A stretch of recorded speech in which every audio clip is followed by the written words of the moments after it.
교독하겠습니다. 1절 제가 먼저 읽습니다. 그때 제자가 더 많아졌는데 헬라파 유대인들이 자기의 과부들이 매일의 구제에 빠짐으로 히브리파 사람을 원망하니 12사도가 모든 제자를 불러 이르되 우리가 하나님의 말씀을 제쳐놓고 접대를 일삼는 것이 마땅하지 아니하니 형제들아 너희 가운데서 성령과 지혜가 충만하여 칭찬받는 사람 7을 택하라. 우리가 이 일을 그들에게 맡기고 우리는 오로지 기도하는 일과 말씀 사역에 힘쓰리라 하니 온 무리가 이 말을 기뻐하여 믿음과 성령이 충만한 사람 스데반과 또 빌립과 브로고로와 니가노르와 디몬과 바메나와 유대교에 입교했던 안디옥 사람 니골라를 택하여 사도들 앞에 세우니 사도들이 기도하고 그들에게 안수하니라. 함께 읽습니다. 하나님의 말씀이 점점 왕성하여 예루살렘에 있는 제자의 수가 더 심히 많아지고 허다한 제사장의 무리도 이 도에 복종하니라. 아멘. 사도행전 5번째 시간 자극과 변화라는 제목으로 하나님의 말씀 전하겠습니다. 요즘 저는 여러 사업장들을 방문을 했습니다. 어려운 상황 속에서도 사업장에 활기가 있고 또 그 코로나 때문에 어려웠던 침체 국면을 넘어서 지금 회복되고 있다라는 그런 좋은 소식도 들었습니다. 밤낮 없이 열심히 일하고 계신 우리 성도님들을 보면서 자극을 많이 받았습니다. 저도 더욱 치열하게 목회를 해야 되겠다 생각하고 현재 변화를 주고 있습니다. 저는 성경 연구를 하다 보면 피곤해져서 다육이를 보러 갑니다.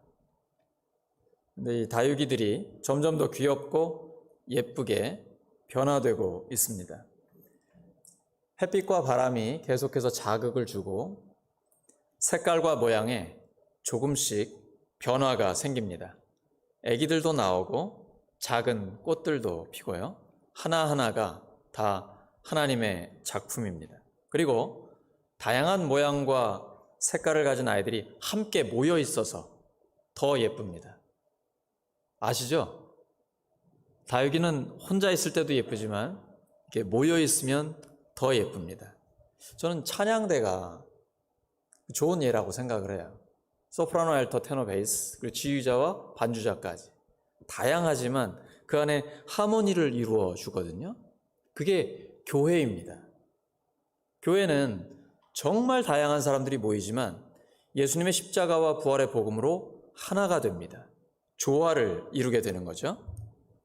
초대교회가 그렇게 조화를 이루고 있었습니다. 사도들은 예수 그리스도의 부활을 증언했고 예수님의 이름으로 기적을 행했습니다. 그리고 수지 맞은 게 아니에요. 돈을 많이 벌거나 사람들에게 인기를 얻거나 이런 게 아니었고 감옥에 갇혔습니다. 매를 맞고 핍박을 받았습니다. 생명이 위태로웠습니다. 실제 그들을 죽일 수 있는 정부의 고위 관료들이 사도들을 죽이려고 했습니다. 그런데 많은 사람들이 사도를 따르고 있었기 때문에 그렇게 하질 못했던 거죠. 그때 성도들은 감옥에 갇혀 있는 사도들을 위해서 한마음 한뜻이 되어 함께 기도했습니다. 사도들이 예수님의 이름 때문에 모욕을 당하게 됐는데 그걸 특권으로 생각했습니다. 예수님 때문에 핍박을 받는데 그것 때문에 기뻐했습니다. 정상이 아니죠. 청년들 어떻게 생각하십니까? 예수님 믿고 교회 다니는데 야, 너 이럴 때 교회를 다닌다고? 이런 소리 들을 때 오히려 기뻐하는 거예요. 진짜 나는 예수를 믿는다. 예수님이 나의 생명이고 내 삶을 향한 하나님의 사랑과 하나님의 계획을 나는 알고 있다. 내 삶이 얼마나 가치 있고 소중한지 주님 안에서 깨닫게 되었다라는 이런 확신. 예수님 때문에 핍박을 받고 고난당하지만 오히려 기뻐하는 거죠. 예수님이 그렇게 말씀하셨습니다. 마태복음 5장 11절과 12절입니다. 시작. 나로 말미암아 너희를 욕하고 박해하고 거짓으로 너희를 거슬러 모든 악한 말을 할 때에는 너희에게 복이 있나니 기뻐하고 즐거워하라. 하늘에서 너희의 상이 큼이라. 너희 전에 있던 선지자들도 이같이 박해하였느니라. 예수님을 믿지 않는 사람들은 도저히 이해할 수 없습니다. 종교인데 뭘 그렇게 목숨을 걸고 그래. 돈이 되나 뭐 밥이 되나. 근데 진짜 예수님을 만난 사람은 예수님 때문에 고난당하는 것이 기쁨입니다. 왜냐하면 내 안에 생명이 있기 때문입니다. 사람들은 몰라도 마귀는 압니다. 귀신들은 귀신같이 압니다.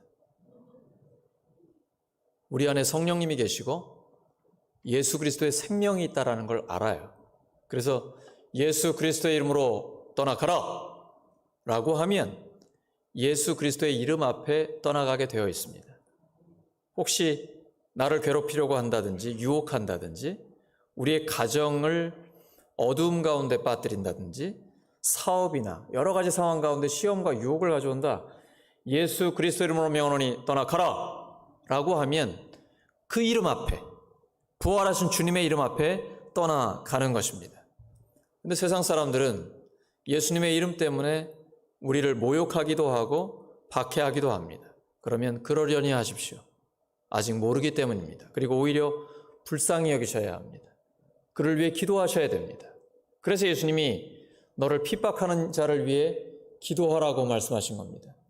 원수를 사랑하라고 하신 것입니다. 말씀대로 실제로 그렇게 살기를 소망합니다. 어렵지만 말씀대로 순종할 때 하나님의 약속이 우리의 삶에 이루어집니다. 사도들은 그렇게 핍박받으면서도 날마다 성전과 이 집 저 집 다니면서 예수님의 죽으심과 부활을 증언했습니다. 지금보다 훨씬 더 어려운 상황에서 부활의 증인으로 살았습니다. 코로나19 때문에 어렵다는 말 많이 합니다. 교회들도 실제로 많이 어렵습니다. 사실 우리 교회는 좀 나은 형편입니다만 진짜 어려운 상가 교회들, 작은 교회들이 많이 있습니다. 알고 있어요. 그런데 교회, 우리 성경에 기록되어 있는 초대교회를 보면 지금보다 훨씬 더 어려웠습니다. 어떠한 방해가 있어도 성령님의 역사는 멈추지 않습니다. 현재 힘들지만 성령님께서는 계속해서 우리 가운데 역사하십니다. 특별히 말씀을 듣는 모든 사람에게 내려오십니다. 사도행전 10장 44절 하반절입니다. 시작. 성령이 말씀 듣는 모든 사람에게 내려오시니. 지금 어쩔 수 없이 온라인으로 예배를 드리는 분들도 계십니다. 하지만 성령님은 말씀을 듣는 모든 사람에게 내려오십니다. 성경에 기록되어 있습니다. 말씀을 들을 때에 성령님이 내려오십니다. 그래서 여러분 하나님 말씀 들을 때는 철저히 집중하셔야 됩니다. 절대 다른 생각하지 마시고 한눈 팔지 마십시오. 하나님 말씀하셨습니다. 여호와의 눈은 온 땅을 두루 감찰하여 전심으로 마음을 다해 하나님께 집중하는 자를 위해 하나님의 능력을 베푸신다고 말씀하셨습니다. 하나님의 말씀대로 이루어집니다. 하나님을 사랑하는 것은 적당히 해서는 안 됩니다. 세상에 한 발, 하나님께 한 발, 양다리 절대 용납 안 됩니다. 여보, 내가 양다리 걸치면 허락하겠습니까? 여러분, 아내도 허락하지 않습니다. 여자친구도 허락하지 않아요. 남자친구도 남편도 허락하지 않습니다. 그런데 하나님이 허락하시겠습니까? 그래서 마음을 다하고 뜻을 다하고 목숨을 다하고 힘을 다해 하나님을 사랑하라. 너의 이웃을 너 자신처럼 사랑하라. 이게 성경의 핵심입니다. 이대로 살면 하나님이 역사하십니다. 오늘 우리가 회개할 때 뭘 회개했습니까? 하나님, 제가 그렇게 하나님 사랑하지 못했습니다. 저만 생각했지 이웃을 그렇게 사랑하지 않았습니다. 왜 이렇게 저는 다른 사람 입장에서 생각을 못하는지 죄송합니다, 하나님. 이제 그렇게 하지 않겠습니다. 여러분, 목사가 기도와 말씀에 집중하지 않고 다른 데 관심을 많이 두면 잘못된 거죠. 주부가 가정을 돌보지 않으면, 직장인이나 사업가가 일하지 않고 농땡이 피우면, 학생이 공부하지 않으면 잘못된 거죠. 근데 그렇게 안 하고 교회 일만 하면 잘하는 거예요? 아닙니다. 목사가 기도와 말씀에 집중하는 것처럼 성도들은 각자의 삶의 자리에서 그 자리에서 집중해야 됩니다. 공부와 일과 가정을 돌보는 일, 그리고 신앙을 함께 가는 겁니다. 이것이 균형 잡힌 신앙입니다. 하나님께서는 우로나 좌로나 치우치지 말라고 하셨습니다. 뱀처럼 지혜롭고 비둘기처럼 순결하라고 하셨습니다. 이것이 균형 잡힌 신앙, 건강한 신앙입니다. 제가 설교는 이렇게 하지만 저도 그렇게 못 삽니다. 제가 교회에서 살다 보면 가정에 충실하지 못할 때가 솔직히 있습니다. 그래서 제가 하나님 앞에 회개하고 제가 아내나 아이들한테 미안하다고 합니다. 그리고 어떻게 해서든 균형을 맞춰보려고 애를 씁니다.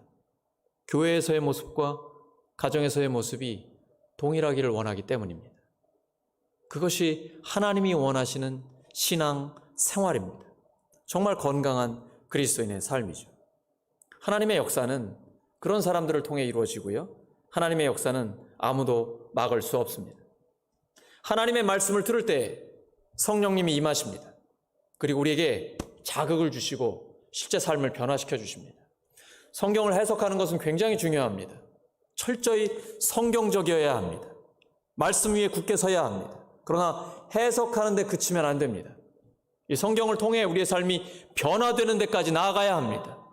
그래서 하나님은 말씀을 통해 우리에게 자극을 주시고 우리의 삶을 실제로 변화시켜 주십니다. 작고 큰 변화들이 진짜로 일어나게 됩니다. 그것이 신앙생활입니다. 오늘도 하나님의 말씀을 들을 때 여러분이 자극을 받으시고 그리고 실제 삶에서 변화되기를 원합니다. 그러려면 하나님의 음성을 들었을 때 그 말씀에 절대 순종하셔야 됩니다. 순종하지 않으면 변화는 일어나지 않습니다. 근데 이해가 안 되는데, 깨닫지 않고 믿어지지가 않는데, 그때 여러분 믿음으로 반응하셔야 됩니다. 가만히 놔둔다고 되지 않습니다. 여러분 세상 일을 할 때 가만히 있으면 됩니까? 피땀 흘려야지 돈 한 푼이라도 벌 수 있는 것 아닙니까? 그런데 가장 소중한 하나님의 나라, 하나님의 일을 가만히 있으면서 하나님이 다 해주시겠지, 목사가 다 해주겠지, 안 됩니다. 내가 결단해야 되고 내가 믿음으로 받아들여야 되고 내가 순종할 때 하나님의 역사가 일어나는 것입니다. 그때 진짜 변화는 일어나게 되는 것이죠. 초대교회는 놀라운 변화들이 있었습니다. 그런데 안타깝게도 두 파로 나뉘어져 있었습니다. 헬라파와 히브리파입니다. 헬라파는 주로 헬라어, 그리스어를 일상용어로 사용하는 사람들입니다. 근데 헬라파 과부들이 매일의 구제에서 차별을 받았습니다. 여러분, 차별을 당하면 원망이 생기고 불평이 나오게 됩니다. 그래서 히브리파에 대해서 불평을 터뜨리게 되었습니다.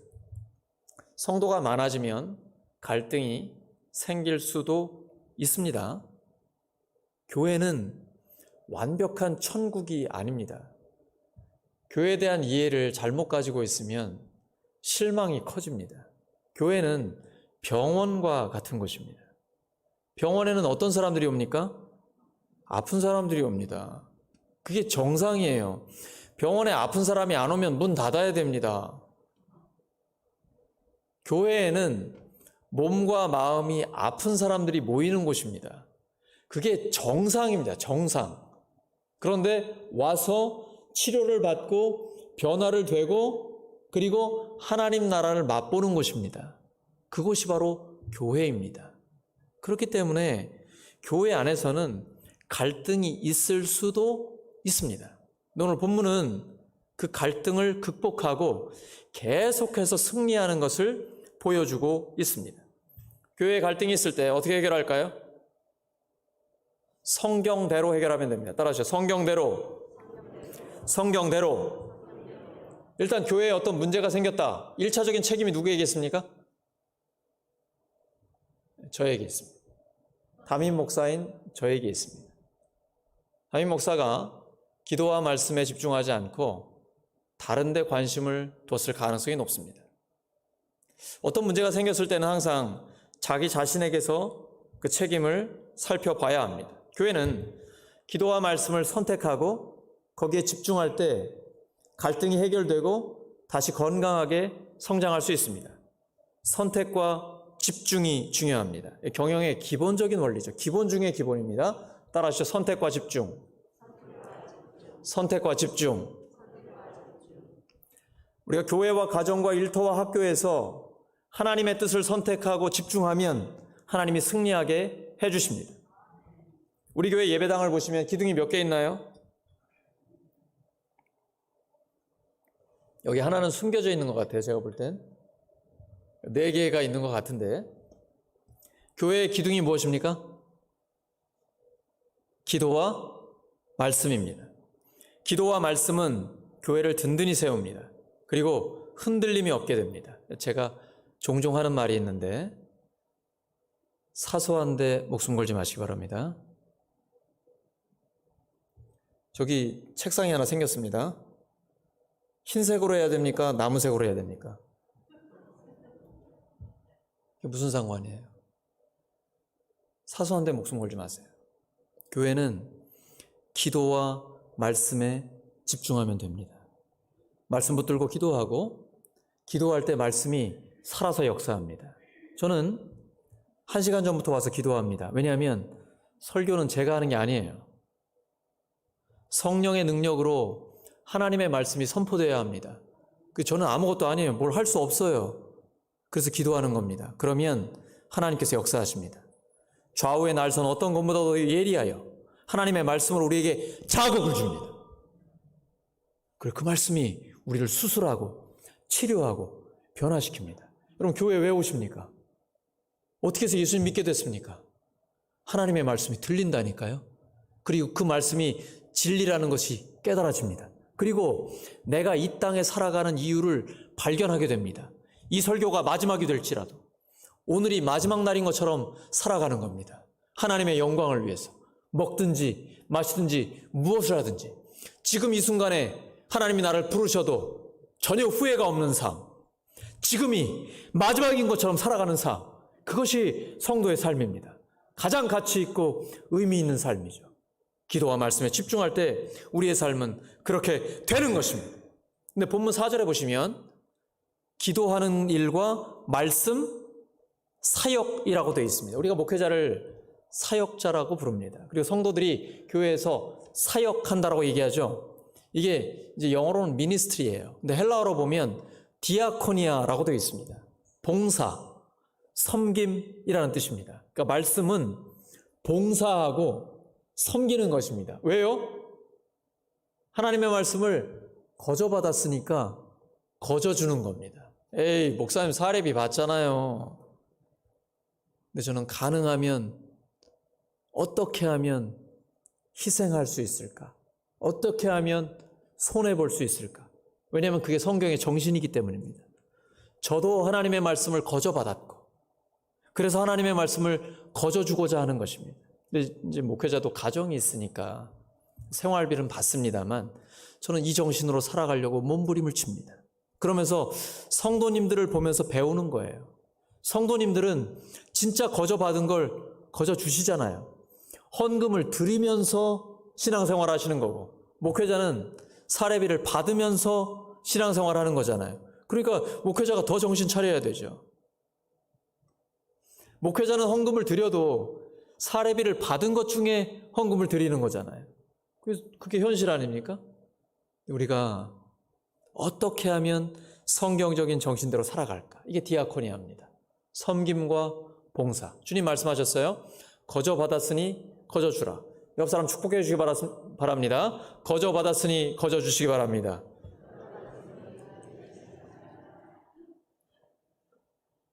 사도들이 거저 받은 것을 거저 주니까 하나님의 말씀이 점점 더 왕성해집니다. 하나님의 말씀이 점점 더 넓게 퍼지게 됩니다. 핍박을 받는 상황 가운데 성도의 수가 더 많아지게 된 것입니다. 그리고 제사장들이 예수님 믿기가 쉬웠을까요?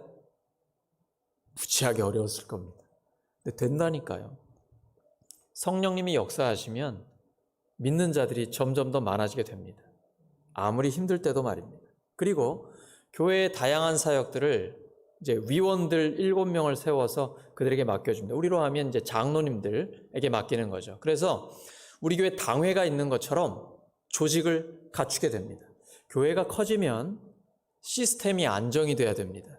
그래야 성도 전체가 편안하게 하나님의 일을 감당할 수가 있습니다. 우리 교회는 시무장로 7명을 중심으로 당회를 중심으로 교회 전체가 운영이 됩니다. 그래야 질서가 잡히고 안정이 됩니다. 그리고 점점 더 새로운 가족들이 올 때에 교회가 편안하기 때문에 그 가운데 정착하기가 좋습니다. 편안한 게 굉장히 중요합니다. 오직 성령의 열매는 사랑과 희락과 화평입니다. 평안함. 새 가족이 오면 제가 물어봐요. 교회 오시니까 어때요? 예배 드리니까 좀 어때요? 아, 편안해요. 교회 오니까 참 좋네요. 이 굉장히 중요한 거예요. 그것이 성령의 역사예요. 성령의 열매입니다. 교회의 핵심이 무엇입니까? 복음과 공동체입니다.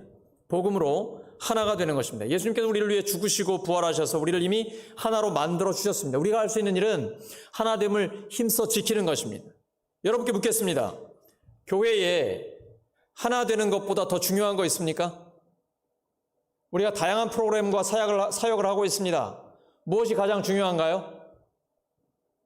하나 되는 것보다 더 중요한 거 있습니까? 어떤 시스템, 프로그램, 뭐가 더 중요합니까? 교회에 하나가 되는 것보다 더 중요한 거 없습니다. 왜냐하면 한 영혼이 천하보다 더 귀하기 때문입니다. 그래서 담임 목사가 어떻게 새 가족 한 명을 놓고 제자 양육을 해요? 여러분, 그 한 사람이 천하보다 더 중요합니다. 그리고 그 한 사람만 하는 게 아니라 전도자도 붙이고 또 교회에 정착할 수 있도록 자매님도 함께하게 하고 형제님도 함께하게 하고 이렇게 3명, 4명이 한 명의 새 가족에게 함께 붙어서 그를 위해서 기도하고 양육하고 교제하고 안내하고 도와줍니다. 왜냐하면 그 한 사람이 천하보다 더 귀하기 때문입니다. 그래서 교회는 하나 되는 것이 가장 중요합니다. 요한복음 13장 34절 35절입니다. 시작. 새 생명을 내가 너희를 사랑한 것 같이 너희도 서로 사랑하라. 너희가 서로 사랑하면 이로써 모든 사람이 너희가 내 제자인 줄 알리라. 우리 주님께서 새 계명을 우리에게 주셨습니다. 서로 사랑하는 것입니다. 주님이 우리를 사랑하신 것처럼 왼수도 사랑하고 예수님을 십자가에 못 박은 자도 예수님은 사랑하셨죠. 그리고 우리도 지금은 예배자지만 원래는 하나님의 원수였잖아요. 죄인이고 연약한 자잖아요. 예수님은 우리를 먼저 사랑하셨습니다. 그래서 예수님을 믿는 사람은 적극적인 사랑을 하는 사람입니다. 먼저 사랑하고 먼저 섬기고 그 섬김의 주도권을 잡아야 합니다. 그것이 예수님의 삶이기 때문입니다. 그럴 때에 진정한 예수님의 제자가 되고 교회는 하나가 될 수 있습니다. 교회가 외부로부터 핍박을 받으면 오히려 건강해집니다. 그것이 성경과 역사의 증언입니다. 핍박을 당하면 신앙이 순수해져요. 그리고 성도들끼리 똘똘 뭉칩니다. 점점 더 성도들이 늘어납니다. 그런데 내부적으로 분열을 하잖아요. 이게 훨씬 더 심각한 문제입니다. 지금 북한은 핍박을 받다 보니까 지하로 교회가 들어가가지고 거기서 아주 순수한 순교적인 신앙을 갖게 됩니다. 그런데 남한의 교회들은 내부적인 분열이 있는 교회들이 많아요. 그게 더 어려워져요. 돈은 많아지고 성도들은 많은데 순수함을 잃어버리는 경우를 우리가 많이 보게 됩니다. 가정도 마찬가지입니다. 가정에 어떤 사건, 사고가 생기면 가족들이 똘똘 뭉칩니다. 그런데 남편과 아내가 부모와 자식이 서로 싸우게 되면요, 훨씬 더 심각해집니다. 가정이 지옥같이 변하게 돼요. 그래서 하나됨이 굉장히 중요한 것입니다. 하나님께서 우리에게 끊임없이 강조하고 있는 겁니다. 마태복음 16장 18절입니다. 시작. 내가 이 반석 위에 내 교회를 세우리니 음부의 권세가 이기지 못하리라. 교회의 주인이 누굽니까? 목사입니까? 아니면 개척 멤버입니까? 누구예요? 예수 그리스도입니다. 예수님은 등기소에 가다가 등기를 확 올려놓으신 거예요. 내가 이 반석 위에 내 교회를 세우겠다. 교회는 예수님의 교회입니다. 또 이단이 하나님의 교회라고 해가지고 저는 웬만하면 하나님의 교회란 말은 잘 안 쓰려고 그래요. 사실 하나님의 교회인데 교회는 예수님의 교회예요. 예수님의 피값으로 세우신 교회입니다. 그래서 교회는 예수님이 지켜주십니다. 초대교회는 문제에 부딪혔을 때 이렇게 싸울 바에는 구제 안 할래. 차라리 그만둬버리자. 잘하는 것 같습니까? 이건 해결이 아니라 포기예요. 제일 쉬운 걸 선택한 겁니다. 교회에 갈등이 생기고 문제가 생기는 거 왜 그럴까요? 열심히 일하다 보면 그러는 거예요. 교회가 일을 안 하면 문제도 안 생깁니다. 근데 여러분, 우리가 사역을 하고 교회 내에서 여러 가지 섬김을 하다 보면요, 사람들의 말을 듣습니다. 그리고 왜 그러냐고 여러 가지 핀잔을 듣기도 하고요, 불평불만이 나오기도 해요. 당연한 거예요. 그건 당연한 거예요. 일을 하면 갈등이 생기는 겁니다. 그런다고 나 안 해볼래. 그건 하나님의 방법이 아니에요. 제일 쉬운 걸 선택하신 거예요. 근데 우리 사전에 포기란 없어요. 우리는 하나님의 뜻대로 해결하는 방법을 나아갑니다. 그래서 초대교회는 문제에 적극적으로 대처했습니다. 먼저 모든 성도들을 불러 모았습니다. 밀실에서 소수의 사람들이 결정하지 않았어요. 공론화했습니다. 그리고 사도들은 당신들이 문제라고 이렇게 하지 않았어요. 내 책임이라고, 우리 지도자들의 책임이라고 얘기했습니다. 그리고 내 잘못은 기도와 말씀 외에 다른 거에 정신이 나갔었다고. 그러니까 우리의 책임이니까 이제 다른 모든 사역들은 7명의 위원들을 세우자라고 이렇게 조직적인 방법으로 성경적인 대처를 했습니다. 그랬더니 문제가 해결이 됩니다. 그런데 성도들의 대표를 세울 때 기준이 뭔가요? 성령과 지혜가 충만한 사람입니다. 자, 그러면 성령은 충만한데 지혜가 부족해요. 그럼 어떻게 되죠? 믿음은 좋은데 상식이 부족해요. 반대로 지혜는 충만한데 성령이 부족해요. 그럼 어때요? 상식은 풍부한데 믿음이 없어요. 이건 교회에 안 맞아요. 교회는 둘 다 있어야 됩니다. 성령이 충만하고 지혜가 충만해야 됩니다. 지극히 신앙적이고 지극히 상식적이어야 합니다. 동시에 사람들에게 칭찬받는 사람이어야 합니다. 교회에 오실 때 나는 하나님만 보며 옵니다. 믿음 좋은 것 같지요? 아니에요. 십자가의 정신은 하나님 사랑, 이웃 사랑입니다. 반드시 하나님을 바라보는 동시에 사람을 바라보셔야 합니다. 그리고 사람들에게 인정받는 사람이어야 합니다. 이게 성경의 기준입니다. 지극히 신앙적이고 지극히 상식적이며 그 사람들에게 인정받는 사람입니다. 그런 사람들이 교회의 지도자입니다. 그때에 하나님께서는 그들을 통해 하나님의 역사를 계속해서 이루어 나가십니다. 근데 보통 사람들은 겉모습을 보고 판단합니다. 좀 안 좋은 기준인데 사회적으로 인정을 받으면 교회에서도 지도자로 세우려고 그래요. 그 기준 아닙니다. 교회는 지극히 신앙적이고 지극히 상식적이어야 합니다. 그리고 교회 내 성도들에게 인정을 받아야 합니다. 그것이 바로 교회 지도자의 기준입니다. 기독교는 철저히 속사람의 관심에 초점을 맞춥니다. 에베소서 3장 16절입니다. 시작. 그 영광의 풍성을 따라 그의 성령으로 말미암아 너희 속사람을 능력으로 강건하게 하옵시며. 다시 한번 시작. 그 영광의 풍성을 따라 그의 성령으로 말미암아 너희 속사람을 능력으로 강건하게 하옵시며. 신앙생활은 속사람이 중요합니다. 아무리 어렵고 힘들어도 돈 때문에 시험을 들고 사람 때문에 내가 너무 괴로워도 속사람이 무너지지 않으면 괜찮습니다. 그래서 우리 자녀들을 위해서 이웃들과 가족들과 성도들을 위해 기도하실 때 하나님 속사람을 강건하게 해주세요. 어떠한 환경, 어떤 사람을 만나도 흔들리지 않게 해주세요. 속사람이 무너지지 않으면 절대 무너지지 않습니다.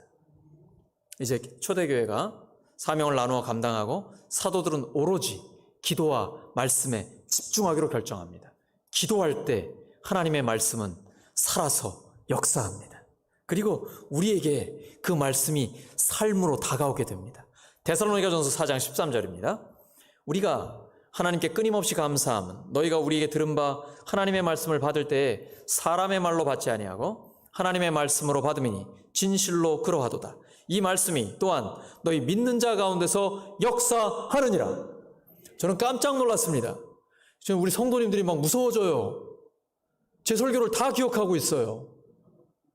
그건 뭐냐면 제가 말씀을 선포할 때에 한 목사의 말로 듣는 게 아니라 하나님의 말씀으로 듣고 있는 거예요. 무슨 말이냐면 이 설교가 성경에 근거하고 있으면 설교가 하나님의 말씀이 되는 거예요. 그래서 여러분, 하나님의 말씀을 말씀으로 받아들이시기 바랍니다. 그러면 그 말씀이 내 속에서 역사합니다. 기록되어 있잖아요. 말씀이 또한 너희 믿는 자 가운데서 역사하느니라. 따라하시죠. 말씀이 역사합니다. 말씀이 역사합니다. 그 말씀이 내 삶을 변화시키기 시작합니다. 그러면 그것을 하나님을 경험하게 되는 거예요. 교회가 범하는 가장 큰 잘못이 있습니다. 기도와 말씀 외에 다른 것을 강조하는 것입니다. 오직 기도와 말씀에 집중할 때 하나님의 역사는 계속됩니다. 근데 여러분, 기도에 멜로디를 붙이면 뭐가 되나요? 그게 찬양이 됩니다. 그리고 찬양의 가사에는 말씀이 담겨 있습니다. 그래서 오늘도 우리 찬양대 찬양 들었죠? 우리를 축복의 통로로, 축복의 도구로 만들어 주시옵소서. 이게 하나님의 말씀이거든요. 그래서 찬양을 선곡하는 것이 굉장히 중요합니다. 나 무엇과도 주님을 바꾸지 않으리. 진짜예요? 돈하고 안 바꿀 거예요? 쾌락과 안 바꿀 겁니까? 명예, 사람들의 인기하고 안 바꿀 거예요? 이게 말씀이 찬양에 담겨 있는 거거든요. 예배에서 찬양은 굉장히 중요합니다. 왜냐하면 그 안에 기도와 말씀이 담겨져 있는데 우리 성도 전체가 한 마음으로 우리의 입술과 마음을 다해서 하나님을 찬양하기 때문입니다. 그래서 저는 준비 찬양이라는 말을 하지 않습니다. 왜 그럴까요? 찬양은 예배를 준비하는 게 아닙니다. 찬양이 예배입니다. 찬양 자체가 예배예요.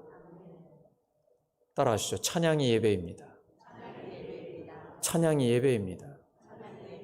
우리가 영혼을 구원하여 제자를 삼습니다. 왜요?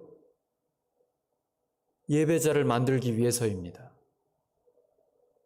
전혀 하나님을 섬기지 않던 사람이 구원받아 제자가 됩니다. 그 사람이 드디어 하나님을 예배하기 시작합니다. 아름다운 멜로디에 맞춰서 하나님을 찬양하기 시작합니다. 그래서 예배에서 찬양이 굉장히 중요한 거예요.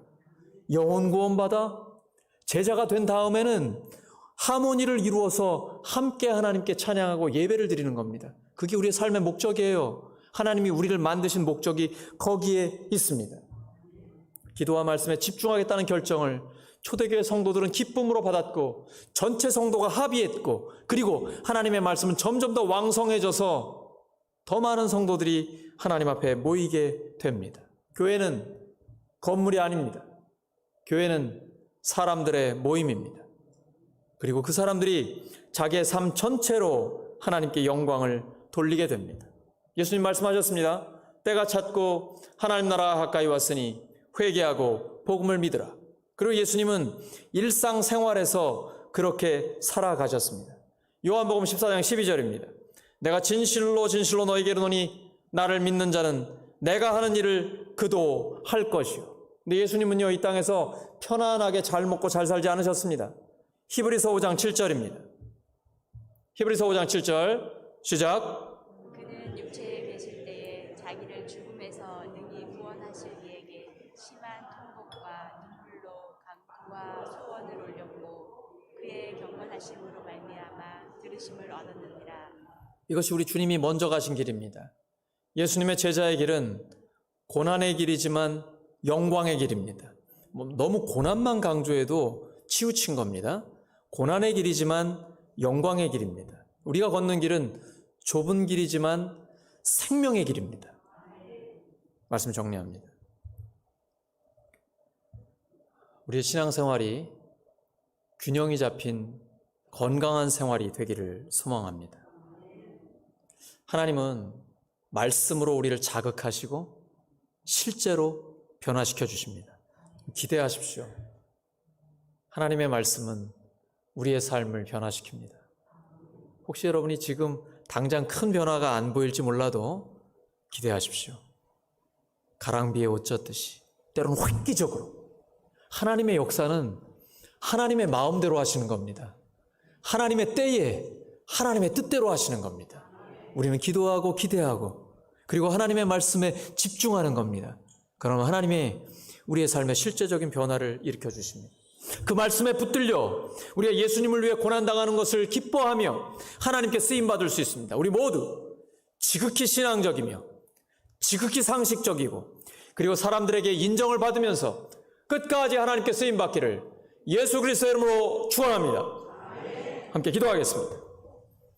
하나님 아버지, 오늘도 저희들에게 말씀을 주셔서 감사합니다. 저희들 뱀처럼 지혜롭고 비둘기처럼 순결하게 살게 하여 주시옵소서. 늘 하나님의 말씀으로 저희들에게 신선한 자극을 주시고 저희들의 삶에 실제적인 변화를 일으켜 주시옵소서. 그래서 주님을 위해 고난당하는 것을 기뻐하며 끝까지 하나님 앞에 쓰임받게 하여 주시옵소서. 지극히 신앙적이고 지극히 상식적이며 사람들에게는 인정을 받으면서 하나님 앞에 쓰임받는 저희 모두가 되도록 주님 도와주시옵소서. 예수 그리스도의 이름으로 기도드립니다.